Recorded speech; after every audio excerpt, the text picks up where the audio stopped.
Barbie Forteza aminadong may hinihintay siyang lalaki. Sino ito ating alamin?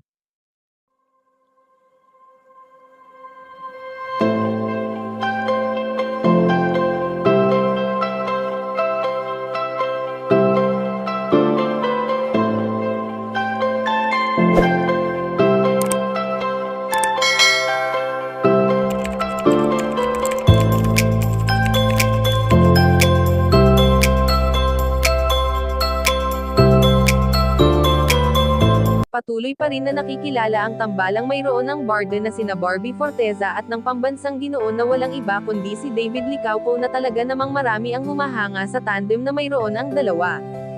Alam naman natin na wala pang muling project na magkasama sina Ginoo at Binibini.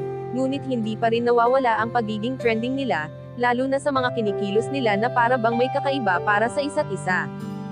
Bagamat hindi man sila sa totoong buhay, ngunit marami sa mga netizens ang sadyang humihiling na sana ay dumating din ang oras o panahon upang sila naman ay sumaya sa piling ng isa't isa.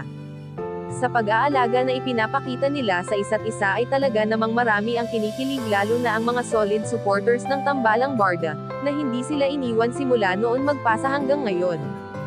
Subalit ayon sa aming impormasyon na nakalap na may hinihintay di umano si Binibini Barbie Forteza na lalaki na pumasok sa kanyang buhay.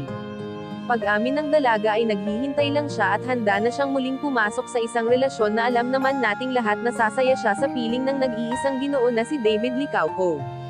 Bagamat hindi pa man nangyayari ay marami na ang nag-aabang sa kabanata ng kanilang buhay kung sila mismo ang magkakatuluyan para sa isa't isa.